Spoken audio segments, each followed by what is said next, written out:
Hello, everyone, and welcome to the Pedia Talk ECME by Lupin Respira Spiritus Division. Today, we have a very interesting topic that is management of Wheeze in current scenario. And to take over that, we have a very eminent speaker from Mumbai, Dr. Mahesh Mohite. Dr. Mahesh is a practicing pediatrician at Panvel, Maharashtra from last 30 years. He is ex-president IIP for Raigad, Maharashtra. He is a central IIP executive body member from 2018 to 2020 and also a secretary IIP for intensive care chapter. He is a member of Rotary International, involved in many important and social projects for the NGO. With this, I welcome Dr. Mahesh Mohite for a Pedia Talk ECME. Over to you, sir.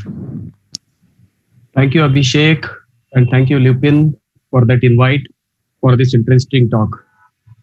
Now, the talk title is Management of Wheeze in COVID era. This COVID era has changed our life. It has changed the way we live, changed the way we progress. It has really, now is going to be AC and BC. Previously used to be after crisis and before crisis. It's going to be now AC and BC, before Corona and after Corona. The whole thing is changed.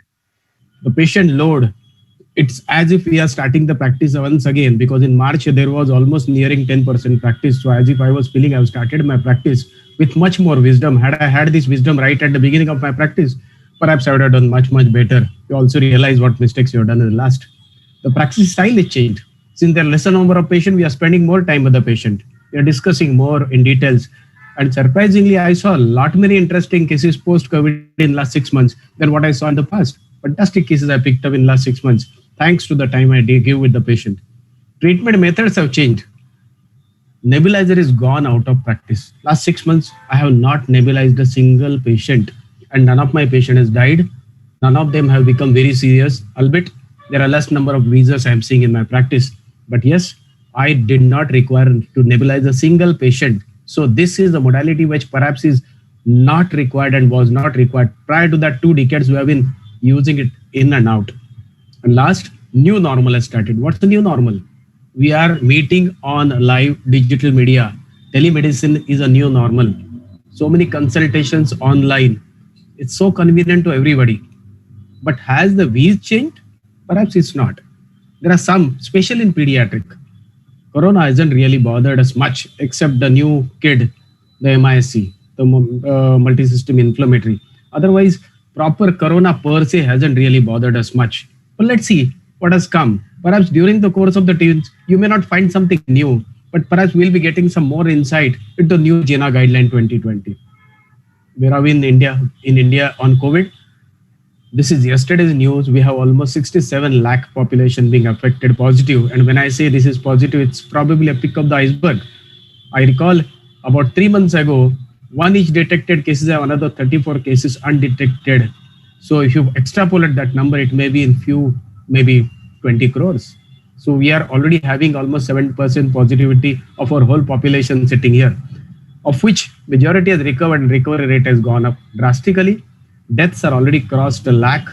Today's collective death rate, right from the first case which was detected on maybe I suppose 20th of March, and then since then till today, so initially the mortality was almost 5%, and today the mortality is almost less than 1%. Thanks to our understanding of Corona and its management in various stages and protocol being set over last 6 to 7 months, so today's collective death rate is about 1.8%. What about children?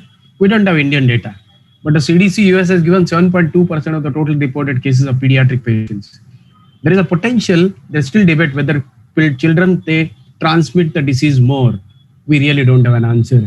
There are so many protocols, so many new guidelines, almost 8 guidelines put up by ICMR, the debates of azithromycin and whatnot, so many drugs, the HCQ and so many things, and everything is out of thing now, including favipiravir perhaps, and we are stuck to only steroids and to some extent remdesivir.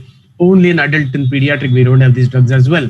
MISC has given the guideline based on the previous KD protocols, but then we really don't know whether we are draining the IVIG in all those so-called early MIC.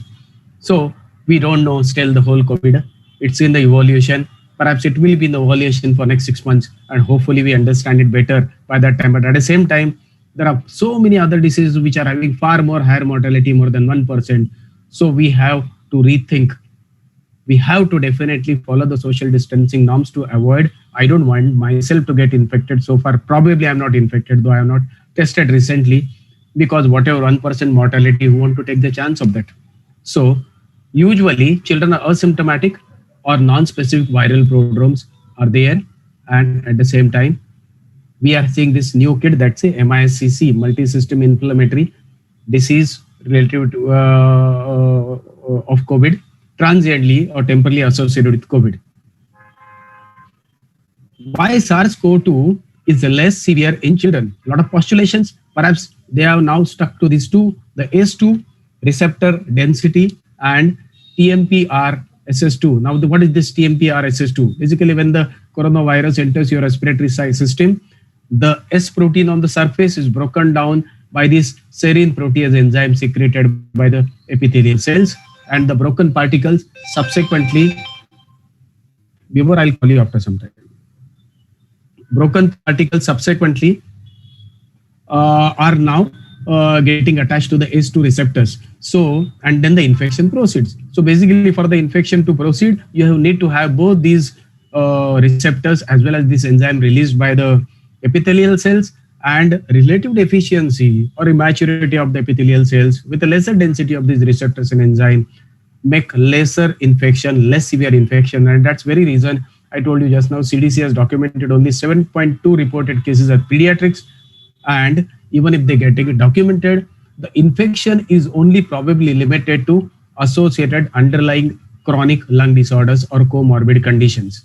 The common infection, this is an adult. All these symptoms that we have discussed in this slide, these are adult. So predominantly fever seen in almost 85 to 90% cases, dry cough in 50 to 80% cases, fatigue is common. But in pediatrics, I've seen about 20 odd or more than that documented cases of MIS in last about 2 months. And rest all patients. So these were the patient who had COVID antibody positive, and tracing back in last 2 months, they hardly had any history of fever. And other patients of COVID positive RT-PCR I've seen are the ones whose test was done because one of the family member was positive.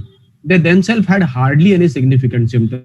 So that's the difference between adult and pediatric. Or pediatric patients are almost asymptomatic, except occasional adolescents. There are few cases reported by North Group or maybe from Chennai, where we documented COVID pneumonias. The government hospitals at Vadia also, they detected COVID pneumonia and RT-PCR. But now if you document RT-PCR as well as antibody at times, like just now I have a patient who has got antibody as well as antigen positive, and we know that the virus can stay in the body for almost 3 months. So even if we do the RT-PCR after maybe 1 month, 2 months, you may get it positive. That doesn't mean that he's infectious, he's contagious. So we are looking at that cycle threshold.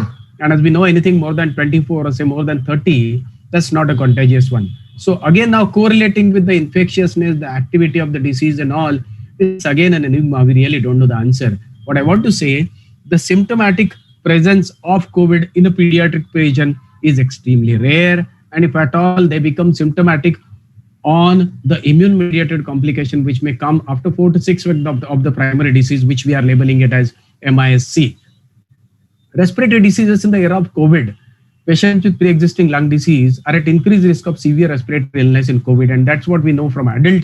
And perhaps the same thing has been documented in US. Whatever little patients they got of documented COVID in a pediatric, they were the ones who had chronic underlying lung disease. Could be a tracheostomy, could be a chronic lung disease, could be underlying CF. So alterations, these are the diseases which lead to alteration in the local systemic immune response. They have host microbiome, the excess mucus production, and poor pulmonary reserve. These are the ones which make them kind of they were already sitting on the balance, and slightest tilt in the balance by virtue of this viral infection, which could be silent bystander in any other normal host. In this child, it predisposed with this child to a more serious disorders. In fact, JAMA had published one study, I suppose early April, by which time the US had documented 4 lakh cases in general, and of which only 48 admissions in the ICU. Of those 48, the mortality was, if I recall, it was hardly about 2 or 3% of that. So I think out of 48 cases, some 3 or 4 deaths, and 73% patients of them were having pre-existing lung disorder. So rest well just coincidental positive. So that's what are the statistics. What I mean to say, the disease is extremely not serious. It's not at all very significant in pediatric population. Only those with pre-existing lung disorders may have the problem. What has changed in COVID era? Since March, just now Abhishek was asking me how many Wheezers we have seen. I think it has gone down. This whole season, this is a typical period in which we, right from May up to say September, October, we see those bronchiolitis and severe wheezers. This time, as it is, the patients are less. If they're coming, the wheezing episodes are extremely low. The preschool wheezers, which make the predominant chunk of practice in this period in the OPD, has gone down drastically. And as I said, I have not used a single patient on nebulizer, very few patients on a MDI spacers. And that's how the overall wheezing thing has gone down. We don't know the exact answer. There is whether when there are various postulations when one virus predominates, whether it kills and subsides the other viruses, we don't know for what a reason the number of respiratory cases have gone down. Now, to understand this effect of Wheeze and subsequent understanding of Wheeze, we need to understand the basics of Wheeze. So, what are the basics of Wheeze? As we all know, Wheeze is an expiratory musical sound of respiration. It can be a symptom as well as sign. Wheeze means intrathoracic airway obstruction. Mind you, intrathoracic airway obstruction. So one may take even as a subglottic or below the glottic area. Above glottic is stridor, below the glottis is wheeze. And especially if it is intrathoracic, may it be large airway or small airway, it will give rise to wheeze. And as we know, wheeze is a exhalation sound predominantly. Monophasic wheeze suggests proximal large airway anatomical obstructions. Something like could be a tracheomalacia, bronchomalacia, foreign body stuck there, or could be external compression on the trachea or a bronchus. And polyphonic wheeze is something which is arising from multiple small airways, as in cases of bronchiolitis, asthma, or occasional case of bronchitis. We all know these common causes of wheeze in children, though the commonest thing, actually in children, I won't label asthma or especially the preschool age groups. There could be bronchiolitis in early infantile age group, and in the subsequent age groups, maybe till first 2-3 years, you have in the first year, we have predominantly the anatomical defects. So could be aspiration syndromes, could be compressions, could be teophistulas, various teophistulas, or it could be other mucociliary dysfunction, CFs, which may be giving rise to bronchitis and wheeze. Subsequently, in the first year or second year onwards, we'll have viral wheeze, the wheeze associated with lower respiratory tract infections, so or episodic wheeze, and subsequently maybe a multi-trigger wheeze. So those are various phenotypes that we have been discussing while going through asthma. But while doing that, smaller the age, in the first 1 or 2 years, always rule out, when it is frequent, rule out the anatomical defect, which could be congenital or acquired, rule out the aspiration syndromes. In a middle age group from maybe 1 to 5 years or 1 to 4 years, think of Valerie as a predominant symptom. Slightly later, you will have multi-trigger wheeze category, and subsequently maybe asthma may predominate. And there are multiple other reasons for this secondary wheeze, which we can go through any textbook, you will get this list. Factors influencing interpretation of wheeze. So interpretation of wheeze and recognition has to be accurate. So we need to find out who observed it, whether the parents have reported or caretakers have reported or a health worker. So a doctor or a paramedic has documented wheeze. That makes a difference. The parent and caretaker at times have brought a children who had rather a GRD and aspirations and choking, which has been documented and labeled as wheeze. So we need to be really be careful before labeling and treating something as wheeze. Then environmental exposures, once you get convinced that it is wheeze, then find out whether you have these kind of exposures, which may indicate towards any allergic predisposition to this patient. So smoke, dust, insects, pollens, and seasonal exposures. And then cultural, we have this cultural difference. We do see an extremely severe sick child brought to you in a bad shape, in a collapsed state, in a poor class or a slum class. And it may be another child who may be brought to you at 4 and 6 months because of chest sounds, which are actually physiological, just collection of secretions, more so in an early infantile age group, where mother keeps on visiting you again and again, sir, isko cough ho gaya. So what is that cough? Neither the child is coughing, neither child is running nose, no coryza, no fever, child is well, comfortable, feeding well, but only getting those garga sounds in the chest, probably due to some secretion there, that which can be physiological and doesn't require any kind of attention. So the cultural differences in the interpretation of wheeze also has to be kept in mind. The common patterns of wheezing in the childhood wheezer, it could be episodic wheezer. Typically, we see associated with viral infections, and it could be multi-trigger. So this we typically see in between maybe 1 to 3 years or 1 to 4 years of age with every viral, maybe for various reasons, but one of the reasons could be a small size airways by virtue of this viral infection. There is an edema on the endothelium, which obliterates the airway and causes increase in the resistance pattern, giving rise to wheeze. and this is very common, typically associated with prodromes of the viral could be low-grade fever, rhinorrhea, congestion, suffusion, and maybe coryza and subsequently cough. And here the wheeze may persist for 2 to 3 weeks, cough may persist for 2 to 3 weeks, may not respond to any of the modalities.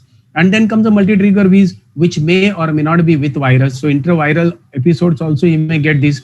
This is probably one of the probable predispositions to allergic exposures. So there are multiple triggering factors which are inducing this wheeze, and few of them or quite a few of them may be subsequently continuing as asthma in a later life. Now, virus-induced wheeze is extremely common in the preschool age children, and usually it happens in a pre-morbid normal lung function condition, and subjects are asymptomatic between the episodes. Two-thirds, or maybe I would say almost 70 to 80% of the preschool wheezers are of this category. They keep on getting it very frequently within first maybe 1 to 2 years, and subsequently the child grows. Gradually, the incidence and number goes down. And the incidence and number of attacks goes down. As the children have a favorable prognosis, they only need supportive treatment. Severe attacks induced by respiratory syncytial virus and clinically diagnosed as bronchitis. So sometimes RSV post attack can go with a recurrent attacks of wheezing and allergic, and they may subsequently become sort of a they behave like allergic reactions during the early childhood. So RSV is the one virus which may live behind these wheezing episodes for a very prolonged period and for a recurrent attacks. Otherwise, preschool wheezer, the viral episodes is a very common occurrence. Wheeze and respiratory virus, 70 to 90% of preschool wheeze attacks are triggered by respiratory viruses. When it comes to coronavirus, most of the times it's a co-infection rather than a sole infective agent. So corona per se giving rise to wheeze is extremely rare. I recall when the initial guidelines came, fever, dry cough, wheezing, pneumonia, think of corona. And all of us were scared. All those patients were examined outside the room. When time not examined from the OPD or reception only, will tell them to government hospitals. In fact, the CMs or certain health authorities gave guideline that this patient should go to the government hospital. Now, looking back in last 6 months, for that, when all those respiratory conditions, when we started managing subsequently, and all of them as a protocol, we are sending RT-PCR. Believe me, most of the respiratory infection that I admitted, I would say almost 70 to 80% or maybe 90%, they were always COVID RT-PCR negative. So I wonder whether is there any correlation. In fact, most of the positives that we got, they were coincident ones. So pre-op checkup, they came positive. Mother, father, they have a positive. So babies one done, which was positive. So whether COVID at all causes any respiratory effect in a pediatric patient, I have serious doubts about it from my own little experience that I have. Now, the reduced number of wheeze attacks triggered by severe acute respiratory syndrome, coronavirus 2, that's SARS-CoV-2, could be partially explained by low expression of ACE2 receptor in atopic asthmatic children, as described in an urban environment and childhood asthma. So whether these atopic children have got lower expression of ACE2 receptors, which will make them lesser possibility of getting COVID in this situation. But at the same time, of all your asthmatics, the atopic ones is all your wheezers, the proportion of atopic children is much less. That's all, because these are the ones who have a tendency or potential to get into asthma subsequently. So as we discuss about the wheezing march or allergic march, so rhinitis getting into asthma and subsequent or other atopic dermatitis getting into rhinitis and subsequently into asthma. So those kind of things. But it has been found that atopic children have got lesser density of ACE2 receptors. So whether they have some kind of a inherent resistance to corona, we don't know. There are a lot of reports and a lot of research work going on these fields. And as I said, we still don't know. I believe on even a half of corona, which we are supposed to know, and that will evolve over the next maybe a year or so. The various classification of these according to duration, we all know this. The various ways they can be categorized, and you may call them as phenotypic variation. So it could be never or infrequent presentation of wheeze, transient early wheezers, intermittent wheezers, persistent wheezers, which may get into asthmatic, and late onset wheezers, which also most of them get into asthmatics. However, the JINA guidelines state that wheezing phenotypes can keep changing. JINA guidelines state that wheezing phenotypes that described previously are not stable phenotypes. They may change from one into another. So as the disease evolves, you may have change in the phenotypes. I'm going to tell you something about the phenotype subsequently. So, to detect asthma, a careful history taking of symptomatology, triggers, family history taking, and physical findings is pertinent to the evaluation of a child suspected to have asthma. So, after getting all these, the symptoms, triggers, family history, and physical findings, the most important question to answer is it asthma? Quite often you can answer this question in a child who is at about 4 or 5 years of age. But when you see the same child at age of 1 to 2 years, it's extremely difficult. It is baffling. It's very difficult unless you have a very strong history, which I'm going to tell you in certain scores, which may be used to come to this conclusion. Personal and family history of atopy is very important. The Alspach study found that in children who started wheezing before the age of 6 months, atopic eczema and parental history of asthma were important risk factors both for development of wheeze and is persistent beyond 6 months. So when you have one of the parents having asthma, chances of child developing asthma is almost 25%. Both parents having asthma, incidence can be as high as 50%. And those who are having atopic eczema, definitely they have a predisposition, a very likely chance of getting into asthma subsequently. Now, based on that, do we need to investigate these children? I think the most important investigation again is a good history and a clinical examination of the child. Investigate only if you have unusual features, then only you will be doing it. Now, what do I mean? There could be red flags which may be directing towards away from asthma. You got a failure to thrive in not so severe respiratory disorder or respiratory wheeze. You may have a clubbing cyanosis. You may have a persistent cough going on for a long time, and those kind of things. Or there may be markers of other systemic manifestations of immunodeficiency or GI manifestations of malabsorption. So think of other markers. You may have a other sinopulmonary disorders, could be otitis media, it could be sinusitis. Think of other manifestations. So sometimes it becomes rule out, as well as on the background of other clinical, the history right from the beginning you have to track, and the family history and the contact history and the environmental factors. They will tell you whether you really want to investigate further or not. In case you want to investigate, you may include documenting a normal chest X-ray, cup swab. It rarely helps. This is added, but I don't think it is really commonly done. There are very few exceptional reasons for which we do it. If evidence of current respiratory infection, a nasopharyngeal aspirate or throat swab for virology, yes, it does help, especially when it comes with an acute viral infection suspect, which is getting into a respiratory distress, which may behave like wheeze or subsequent to pneumonia and ARDS. Skin prick test or specific IG to inhaled allergens help establish atopic tendency and may identify a specific trigger. The European Respiratory Society Task Force recommendation as far as approach to preschool wheeze assignment, a good history, the pattern and triggers of wheeze, personal and family history of allergies, household smoking, they all will indicate towards a wheezing disease, could be asthma. Wheezing reported by parents should be verified by a healthcare professional. Allergy testing should be performed in children requiring long-term management. Other investigations only if the wheezing is unusually severe, therapy resistant, or accompanied by unusual clinical features. So again, ERS focuses on a good history.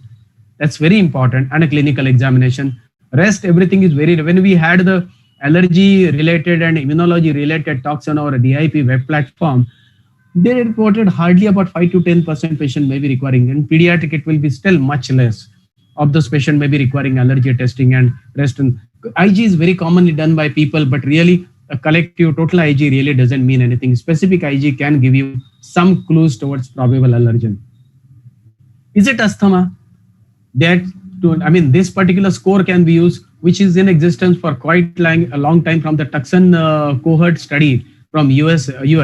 Now it's been modified, and for the modification, what they have included is 4 or more wheeze episodes per year. In a preschool wheezer, if there are 4 or more wheezers, then at least one major criteria of this, or at least 2 minor criteria of this. And which are the major criteria? Physician diagnosis of atopic dermatitis at age 2 or 3 years, and history of physician diagnosis of asthma in one of the parents. So if you have one of those with 4 episodes, then you have got very high chance and sensitivity or susceptibility for asthma. Or you have 2 of these. What is that? Physician diagnosis of allergic rhinitis and wheezing apart from cold. So you're not during viral, interviral periods if you have wheezing, or eosinophilia more than 4. So 2 of these along with 4 wheezing episodes per year, that may be. So this is modification. So modified version of the index, the modified API, Asthma Predictive Index, applies the criteria in children with 4 or more wheezing episodes per year to predict the risk of developing asthma at school going age. So this can be a good outpatient screening test to suspect and maybe giving at times a therapeutic trial. I'm going to talk about therapeutic trials subsequently, especially in preschool wheezers, where there is a clinical suspect of asthma. We have to talk about asthma phenotype. It's a very complex science discussed in all conferences nowadays, but really you are on the verge. What I'll take, this phenotype is nothing but conglomeration of multiple symptoms and signs and certain demographies, the clinical pattern, the lab specifications, oral lung function patterns, therapeutic responses, and projected outcome. So this is basically a collection of symptoms, signs, labs, and subsequent progress of the child, which will predict not only the type of allergy you are having, predict not only the progress of the disease, it will predict also the response pattern to what specific drug it will respond or to what specific therapy it will respond, and what will be the subsequent progress of the disease. That is what a phenotype. So there are phenotype described, and these are the three common serious phenotypes which are already defined. The allergic asthma, which is probably IgE mediated, and in the extreme condition in step 5, anti-IgA drugs like omalizumab and those kind of things along with steroid can be helpful. Eosinophilic asthma is a high eosinophilic count from the bronchial secretions more than 300 per millimeter cube. If they are resistant pattern, then again a steroid, sometimes IL-5 inhibitors, biologics can be useful. And third is a non-eosinophilic asthma. So this is basically a pattern of a disease which will be predicting kind of progress and will be predicting what kind of a response to which particular therapeutic modality will be helpful and how it is likely to progress further. So those are phenotypic patterns which are defined. They are called as asthma phenotypes. Recognizing asthma episode in COVID, perhaps it's not very difficult in pediatric age group. The asthma typically comes without any much infective or inflammatory signs, and COVID will come predominantly with a multi-system viral prodromes.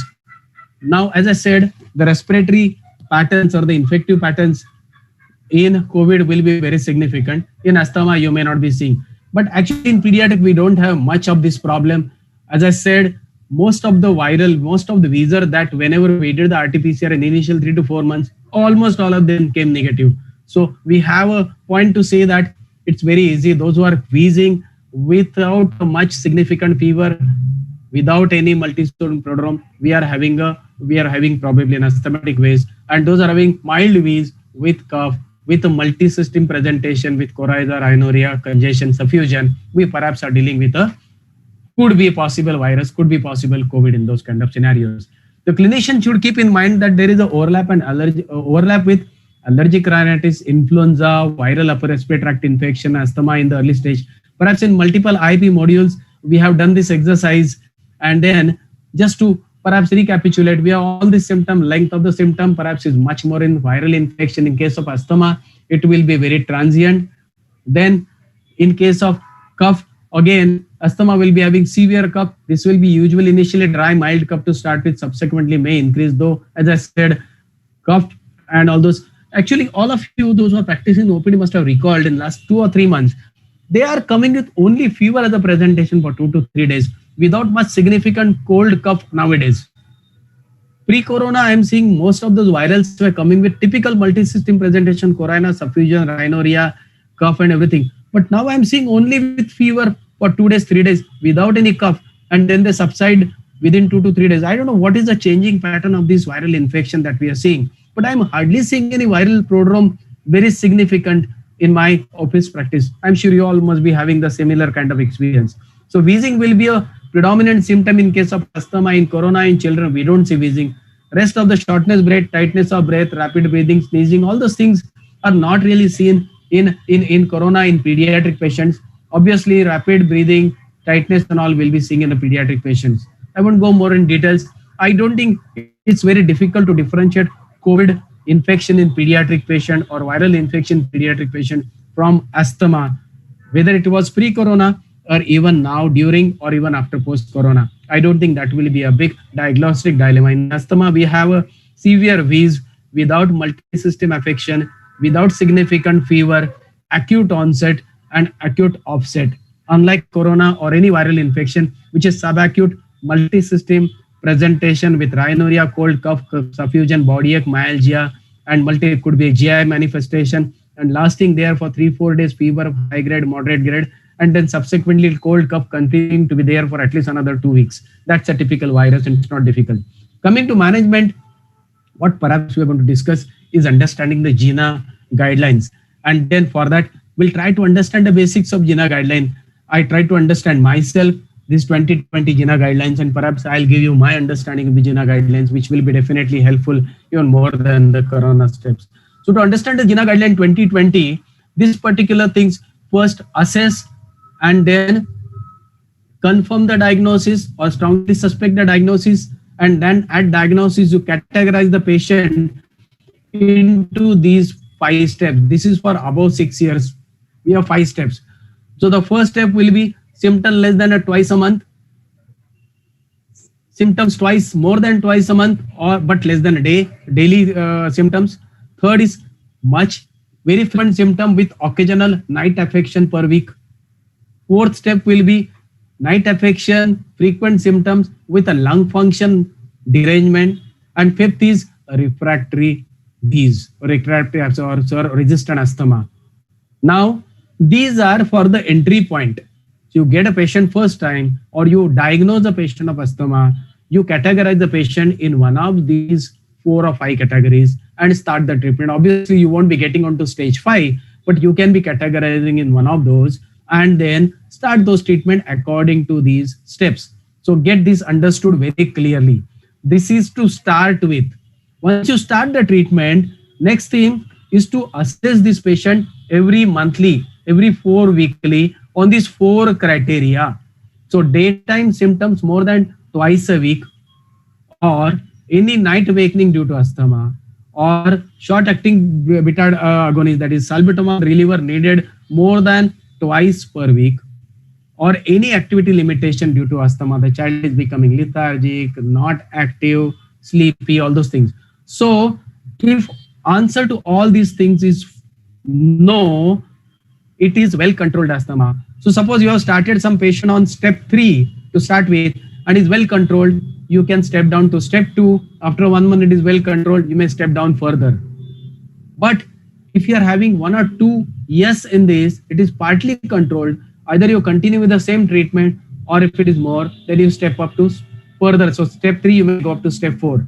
And if all 3 or 4 are positive, yes.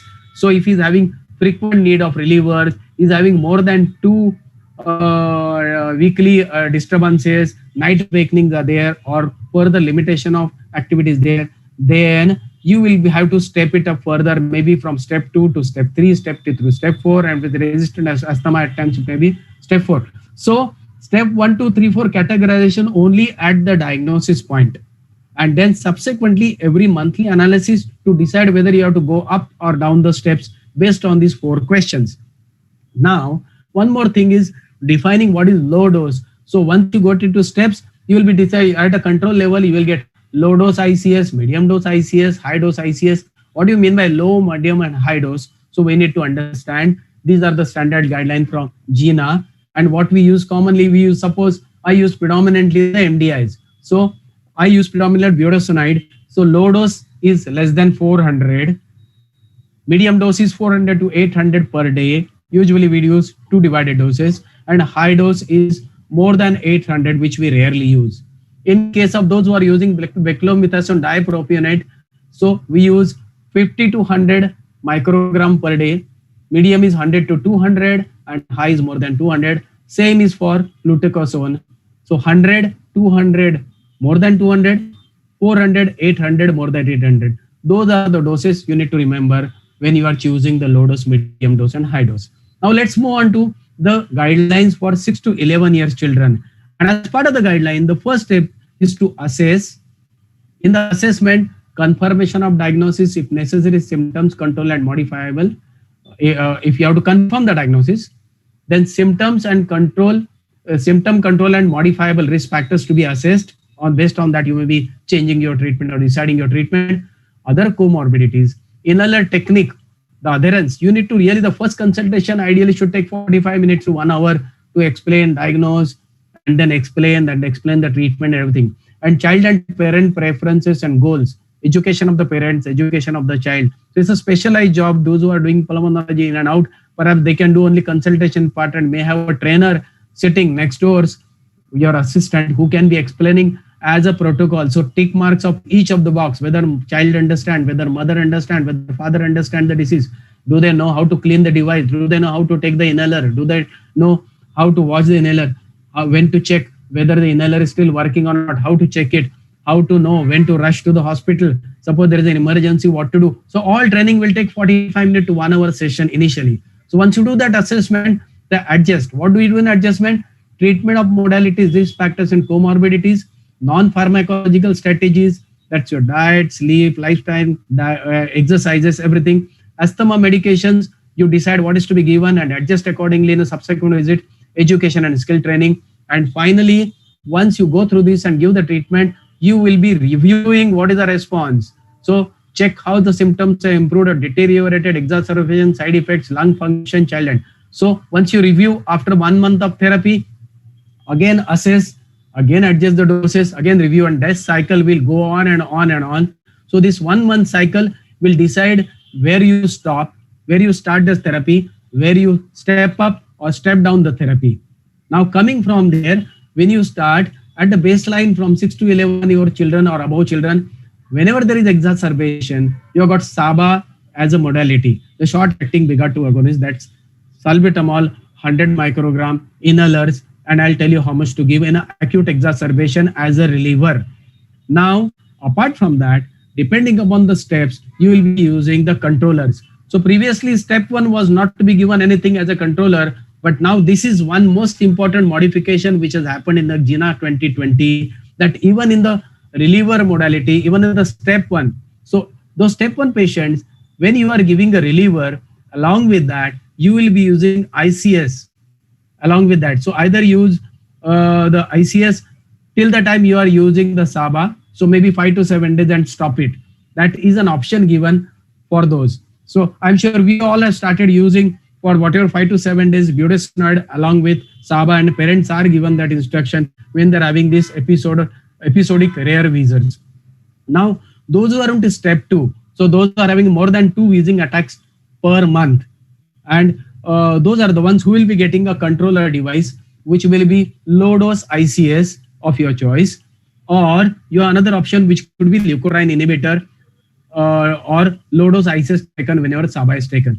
So the same thing almost remain, these two remain the same thing, but in a step 2 you will be using low dose ICS as a controller, which will be almost defined for 3 to 6 months once you start it. Step 3, you will be using low dose ICS along with LABA, the salmeterol that we or formoterol that we use, or you can use medium dose ICS. The LABA has a corticosteroid sparing effect. So either use medium dose ICS or low dose ICS with LABA.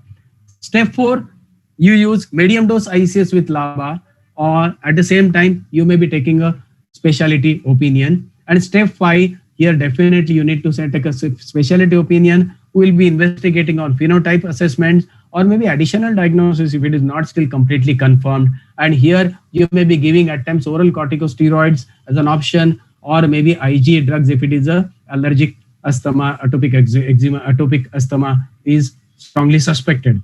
Now, what you give for acute exacerbations in 6 to 11 years of children, you categorize them into mild to moderate category and severe category. Why do you differentiate those two? Simply, those are maintaining saturation at room air above 95%, and if you are monitoring a peak expiratory flow rate, if it is more than 50%, those are the moderate category. So these are the tachypneic children, tachycardic children, but they can speak a sentence, they are conscious, alert, but they are maintaining saturation above 90% at room air.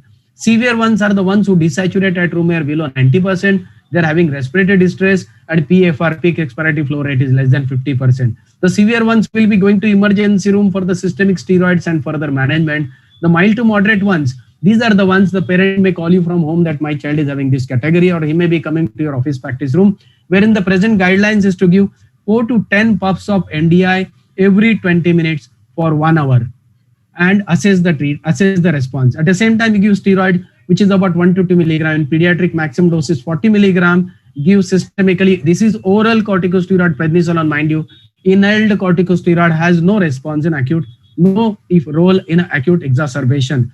There is some study which is saying that early high dose steroid nebulization within half an hour of an acute attack does have some early relief. But again, it's a study. JINA guideline has given a systemic corticosteroid as prednisolone along with MDI, which will be about 4 to 10 puffs every 20 minutes for 30 for 1 hour. And at the same time you give oxygen to these patients. Now again after that you check the response. If he's showing a good response, you may be continuing. If he's not showing a good response, then he will be shifted to emergency care, where he will be given the ICU management or emergency room management, which may be ipratropium or combination of SABA with ipratropium, maybe magnesium sulfate can be given. And here perhaps if the child is having significant difficulty in inhalation, a role of salbutamol nebulization is definitely there. So systemic steroids, combination of ipratropium with salbutamol every 20 minutes for 1 hour will be here, and then subsequently max self and rest of the drugs. Now if he is improving, then definitely you'll continue the same treatment with the inhalation SABA for another 1 or 2 hours. And if he's showing improvement in his PFR, then you will gradually prepare him for the discharge. He may be given subsequent oral steroids for 3 to 5 days, and then subsequently put onto controller therapy since he had an acute attack, and he will be getting the controller as per our protocols of JINA guidelines. Now, what about less than 5 years? As I told you, in less than 6 to 11 years, first major change in a step one, you will be giving along with SABA, ICS, even for the short duration during the acute attacks, intermittent attacks. That's a major difference. What is the major difference in less than 5 years? Major difference comes in this second step. The first step, as I said, reliever is SABA for all the patients. In the second step, you may have symptom pattern not consistent with asthma, but wheezing episodes requiring SABA occur frequently. So if it is more than 3 episodes per year, give the diagnostic trial of 3 months. This is something which is something new. If you have no definite diagnosis of asthma, but strongly suspected atopic or asthmatic, and having more than 3 episodes of asthma per year or wheezing episode per year, these are the patient who will be getting a trial, which I'll come in the next slide. And then those who are having these more than 2 episodes per month, they'll be getting step 2, that is inhaled corticosteroid controllers with SOS beta 2 agonist or inhalers. Step 3 will be low dose ICS, double low dose ICS, and step 3 will be continue controller, refer for specialist. Not to forget, you have to rule out if there is any other differential diagnosis apart from asthma. In this particular category, less than 5 years, you may be missing some underlying anatomical defect, which may be coming as a recurrent aspiration syndrome and recurrent wheeze. So I assume that in during these courses, you do look for some atypical features of asthma on the course. Now coming to this interesting part, which is the trial of inhalers. What is that trial? So therapeutic trial in strongly suspected or modified API index, trial of low dose ICS for 6 to 12 weeks. The child, low dose ICS is what? 100 microgram of say budesonide given twice a day by a inhalation device, MDI device. The child should be closely monitored for improvement of symptoms. Stop trial if no clear benefit after 6 weeks of properly delivered ICU. Every term is important. If no clear benefit after 6 weeks of properly delivered ICS, so whether the device is proper, whether the technique is proper, whether it is consistently given, compliance is proper. If there is a clear and positive response for at least 3 months, a step down in therapy should be undertaken to the lowest possible dose of medication required to maintain the asthma control. Diagnosis of asthma is supported by clear improvement in symptoms with treatment and worsening upon cessation. So that is new. And then as far as relieving in less than 5 years old children, you again categorize them into mild to moderate variety and severe varieties. In a mild to moderate, you again look at the saturation being maintained with the tachypnea and tachycardia, with the child being breathless, agitated, but still looking reasonably active. So saturation well maintained with increased respiratory rate. Here, the inhalation MDI with a spacer and mask. All these patients, spacer and mask less than 5 years, will be using spacer and mask in the acute scenario. We'll be giving 100 microgram 2 puffs of PMI, MDI plus spacer, or repeat every 20 minutes. So here the dose is a bit less, maybe about 6 to 8 puffs every hour, and with oxygen. Monitor closely for 1 to 2 hours. So continue the same doses for about 2 hours. Lack of response to salbutamol. So transfer to higher level if there is a lack of response to salbutamol over 1 to 2 hours or any severe signs of severe exacerbation. Increase respect. So if there is no improvement in 2 hours, you transfer this patient to the higher center or to the higher kind of a level of care. Could be emergency room or could be ICU. If there is an improvement but subsequent again deterioration, so mind you, in initial phase I haven't talked about steroid, but there is a no improvement or there is a further deterioration after improvement, then you will be giving oral prednisolone, which will be 2 milligram per kilogram subsequently for another 5 to 7 days if there is a proper response. If there is no improvement, and if the child was critical initially with severe tachycardia, tachypnea, saturation going down, then you will be coming to emergency room, where again you will be using the same six puffs. Now less than 5 years. I said above 5 years, 4 to 10 puffs every 20 minutes for 1 hour. Less than 5 years, milder cases, 2 puffs every 20 minutes. Severe cases, 6 puffs every 20 minutes, about 18 puffs in 1 hour. Oxygen to be given, prednisolone to be given for severe cases. And here, one more addition, you may use ipratropium bromide along with SABA every 20 minutes in a nebulized form or inhalation format. So for first 1 hour, 3 ipratropium nebulizations can be given or MDI can be given to these patients less than 5 years. Those patients improving obviously will be gradually weaned off from the support and will be discharged in next 2 to 3 days with a continuation of oral prednisolone 3 to 5 days, followed by inhaled controllers for next about 3 to 6 months according to the further response. What has changed due to COVID pandemic? Practically, as far as JINA guideline, nothing has changed. JINA guidelines and application remain the same. Almost no role of nebulization therapy. I want to reiterate this. There we need to perhaps Corona had to be here to teach us and believe that nebulization is almost not required in your day-to-day practice. Acute exhaustion. So where you can use nebulization? For the home therapy, yes, they can be given. In a hospital, if it is mandatory, then it has to be with a social distancing. When you are giving nebulizer, the aerosol can be generated for about at least about a meter. So you have to have that kind of a separate space. Your healthcare worker should be strictly protected by using a complete PPE. So all those things are very important. Acute exacerbation in the small children may need aerosol generating modality like nebulization, high flow nasal cannula, NIV, which need to be given with distancing norms and protection of healthcare workers. So one may use even N95 above the aerosol generating devices. So if you are using HFNC, you can use a mask on the HFNC, or NIV, you can use a mask. Written plan for patient is extremely desirable.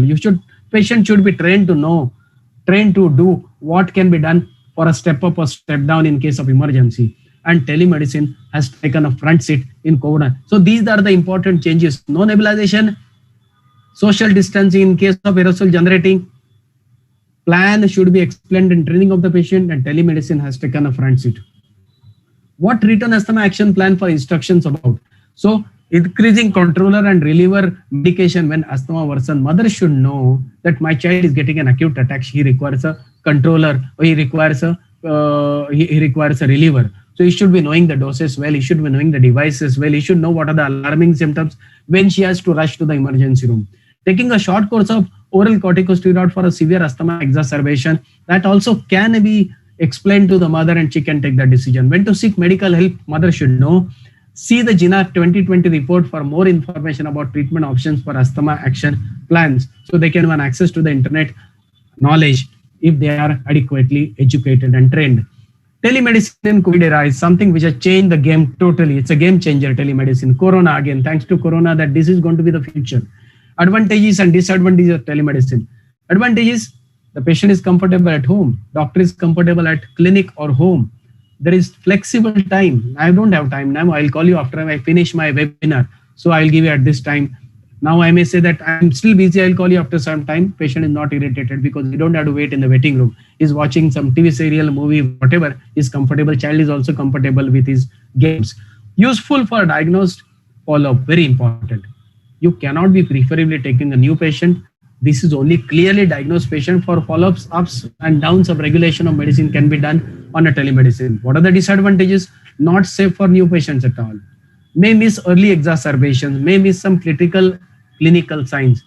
Add-on alternative diagnosis can be missed occasionally, something which has happened new. He may be a child. I recall seeing a 2 years old child who was a known wheezer right from 1 year of age and brought to me because he was a resistant wheezer. And actually, we picked up a foreign body which was constantly taken and which was totally missed by the previous doctor.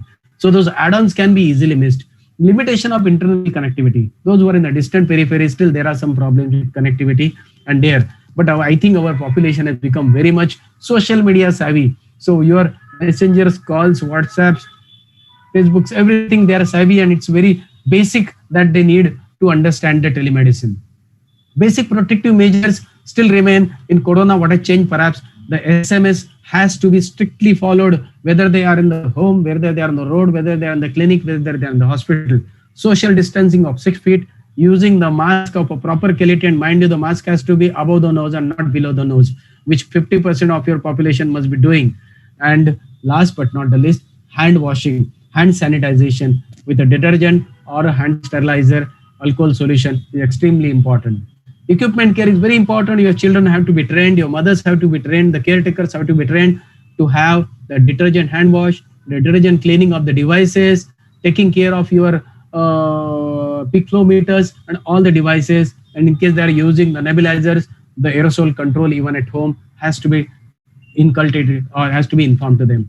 Any change in acute or chronic medication needed in COVID era? There has been question, it is immunosuppressant steroid, should I take it?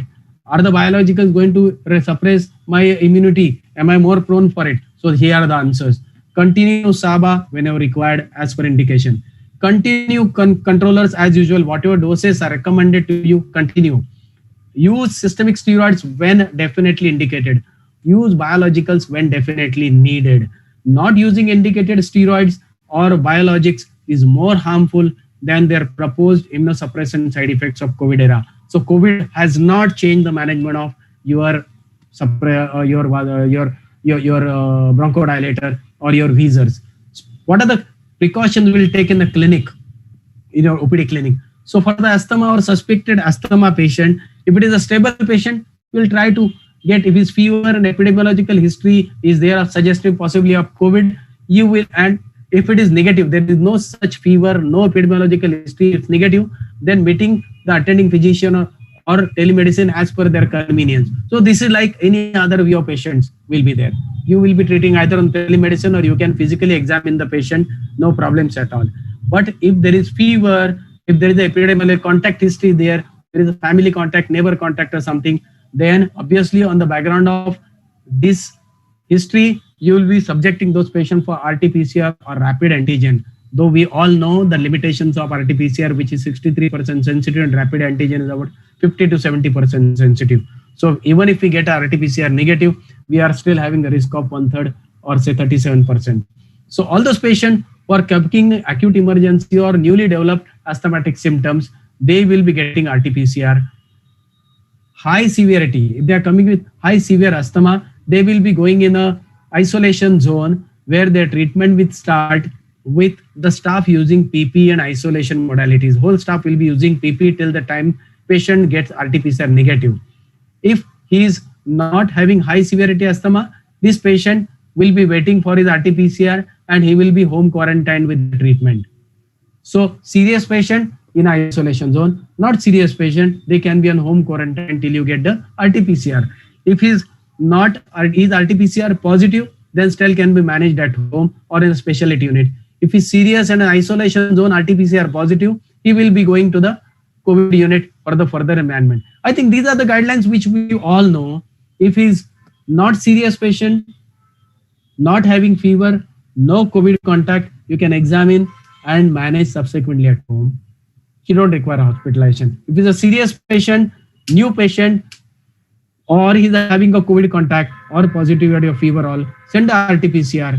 Now with this serious, he will be in isolation zone. If he's not serious, he can be managed on the OPD based on his requirement at that point, OPD and the isolation period. If he comes to be a COVID positive from the emergency room, isolation room, he will be going to the COVID ward and subsequent. I suppose these are the very basic logical guidelines. Now, strict infection control procedure for aerosol generating procedures. Very important, those patients where you are using the aerosol generating procedures, essentially, they should be in a separate room. People handling those patients, all healthcare workers, or even for that matter, the attendants, should be keeping the social distancing, should be using preferably PPE and give it avoid nebulization for these patients as far as possible. So those are the major changes which we have seen due to COVID. So friends, to summarize, what COVID changed about Wheeze management. Large reductions in hospital activity for preschool wheezers are possible. That's what we are seeing in last 6 months. We are not seeing that many wheezing patients. Now the patient number has gradually come up to maybe 60%, 70% of what we used to see pre-corona. Our admission rate is also increased now to the tune of 50, 60%. But I think the routine respiratory infections that used to see last year has not been seen. We are seeing other category of patient, but respiratory severe infection wheeze that goes down. More remote care opportunity for rapid convenient care. So telemedicine has brought this opportunity for the remote care, home care. Acute exacerbations may cause crisis to be prevented by proper patient training and written protocols for the home management. Mothers and caretakers have to be trained for this to make telemedicine a safe and accessible future for easy, accessible advice. So telemedicine is going to be the standard of care. It's a new normal. All of us have to be care. So no nebulization is new normal, telemedicine is new normal, home care is new normal. Basic medical management guidelines remain the same. Continue taking your controller medications. Inform your healthcare provider of any symptoms that you may develop. So anything new, the patient has to definitely contact his healthcare workers to inform him whenever required. Maybe physical examination is desirable. Following asthma action plan is very crucial. You should have a written asthma action plan for your patients, and they should be trained properly. And furthermore, practicing social distancing and maintaining hand hygiene is extremely crucial. I have firm belief that if your nasal and mouth area is properly covered, if you are using face shield and maybe using the gloves in your day-to-day practice, that's a reasonably routine care. Though the mortality has gone down to less than 1%, but believe me, the healthcare mortality is still high. So first, take care of yourself. Then take care of your patient. Take care of your patient's caretaker, their parents, and do something which will be most helpful for everybody. The SMS, social distancing, mask, and hand sterilizing or sterilization. Thank you very much. Thank you, sir. Uh, we have few questions. Yeah, you can ask the questions. Yeah. Dr. Dinesh from Mumbai is asking, what is the role of dupilumab? Biologicals, omazumab is anti-IgE, and others are using IL-5 inhibitors. Honestly, I have never used it. I am not a pulmonologist. I am a generalist pediatrician having respiratory interest. For that matter, I have interest in many other specialties. This is one drug which perhaps pulmonologist uses. As a generalist pediatrician, I will advise you, when the patient goes to stage 5, it's always good idea to have a pulmonologist opinion or those who are dealing with pulmonology practice predominantly, because these are the biologicals which have specialty. They should be requiring a good monitoring. So these are biologicals which are anti-monoclonal. These are monoclonal antibodies against specific cytokine mediators. So you've got Ig mediated the atopic eczema. When it becomes severe, we use omazumab along with steroids. IL-5 inhibitors are there. Perhaps what you're talking about is IL-5 inhibitors. So that's the role. Thank you, sir. Next question from Varanasi. Doctor is asking, how do you manage COVID negative patients in your hospital? As mentioned by you, 70 to 80% admitted patients were COVID negative only. I don't do COVID test for each of my admitted patients, and that's what is the government guideline. Unless you have a specific indication for it, don't do it. Now, I'll tell you how the scenario changed in last 6 months. 6 months ago, when the lockdown happened in April, month of April, suddenly the patient load went down to almost 10% of what we have been doing prior to that. And then we all were scared because of whatever information has been provided to you by WHO, ICMR, and the media. And every patient of fever and whatever little cough and cold was looked by suspect by even a senior pediatrician like us who are practicing for 30 years. Because we didn't know this disease. We are told that dry cough is corona. We're told that rhinorrhea without rhinorrhea cough is corona. And obviously pneumonia is corona. Respiratory symptom is corona. Now, from that point today, I have come to the conclusion that when I have a severe respiratory problem, I rarely got a corona RT-PCR positive, believe me. So every respiratory symptom, whenever I admitted from May onwards, we started doing RT-PCR to all of them. And till date, Out of maybe 10, one or two has come positive and 8 have not been coming positive. Which are the patients who came positive? Pre-op patients who are absolutely asymptomatic because surgeon insisted we did it and it came positive occasionally. We have been managing. Which are the corona patient I have managed? Predominantly MISC. I have treated almost 22 odd by this time. They were all COVID antibody positive. Few of them RT-PCR positive with your cycle threshold of 30, 33. Just now I have a patient with 33. Now 33 is something which is an old infection. Why should I bother about it? So two of my patients who had thromboembolic phenomenon on the background of nephrotic, where we sent COVID and they came positive RT-PCR. I don't know whether that thromboembolism was because of nephrotic or whether it was because of RT-PCR. So again, I'm telling you, in pediatric patient coming symptomatic because of COVID, primary COVID, is a rarity. This is my statement out of whatever 6 months experience. It's a too lesser experience, an individual experience, but I will like to have a collective opinion. So COVID primary patient coming with a critical complication is very, very rare. I'll make a statement. Only those with a MIC complication, they may come with occasional severe thromboembolic phenomenon or a cardiomyopathy or cardiac presentation, coronary KD-like presentation, shock-like presentation, or abdominal complaint with a thromboembolism. Those are the critical ones. Otherwise, rest of my patient, I have stopped doing COVID for each of my routine admissions to the hospital. Those who are coming positive, they are just coincidental bystanders. Now, we all have to accept that it has a community spread. It's no more an epidemic or no more a sporadic disease. There are corporate hospitals in Mumbai who are doing COVID of the admitted child along with father, mother, both. One of the patients sent for a scopy to one of the corporate hospitals, the baby. As a protocol, they did COVID of the baby, mother and father. The baby was negative, mother was positive. Now, how do you interpret this, where it came from? What I mean to say, most of them, as the ACMR, WHO, everybody is saying 80% of them are asymptomatic. So whether to correlate that COVID, as in one of my slides said, 70 to 90% of your visitors are viral. But corona is a silent bystander and viral maybe virus, maybe something else, other virus. So that's how is my answer, that I did COVID, which came positive in a non-respiratory condition. Respiratory condition, I rarely saw a COVID RT-PCR positive. That's what is my take on that. So the next question is from Tamil Nadu. Doctor is asking, in which age group of your patients you prefer spirometry? Spirometry is official. Today we had a good webinar on DIP by Dr. Minu Singh and her team from PGI. And we also had Dr. Sumu Shivalan who talked on pulmonary function test a week ago.